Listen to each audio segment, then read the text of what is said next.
According to Alan Siegel in his book Heinz Kohut and the Psychology of the Self, it is best to understand Kohut through Freud. Kohut, as a trained Freudian analyst, was careful to state his new theories on narcissism only as an addition to Freud's theories. Here we see Freud's model of the psyche, at this time only containing two sectors, the ego and the id.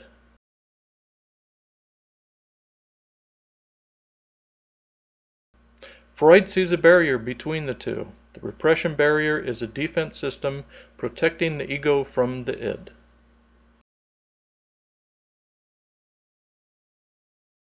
When the ego experiences trauma that's too overwhelming, defense mechanisms force these memories beneath the repression barrier and into the unconscious. To Freud's model, Kohut adds an area of progressive neutralization. This is an additional area of development for the personality which fulfills narcissistic needs. We owe a debt of gratitude to Kohut for depathologizing narcissism. Up to this point, arrogance and the need for constant mirroring is seen as resistance to penetrating the repression barrier during analysis. Kohut emphasizes the environment as the cause of trauma. Objects, early caregivers, can cause traumatic events that are forced into the unconscious. He also identifies experiences that cause optimal frustration. An example is a good enough no, not too harsh, just a gentle no from the caregiver. Kohut's new self-psychotherapy requires two stages.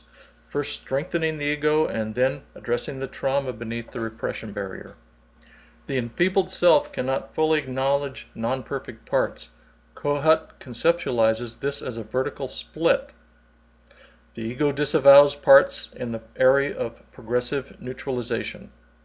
For the ego, this feels like deep shame, humiliation, and low self-esteem. The first work of therapy is to dissolve the vertical split so the person can integrate the disavowed parts. This transforms the shame, humiliation, and low self-esteem into pride and strong self-esteem.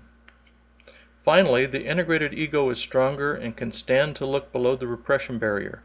This proceeds like a traditional analysis, utilizing dreams, slips of the tongue, transference, etc. to cure the neurosis.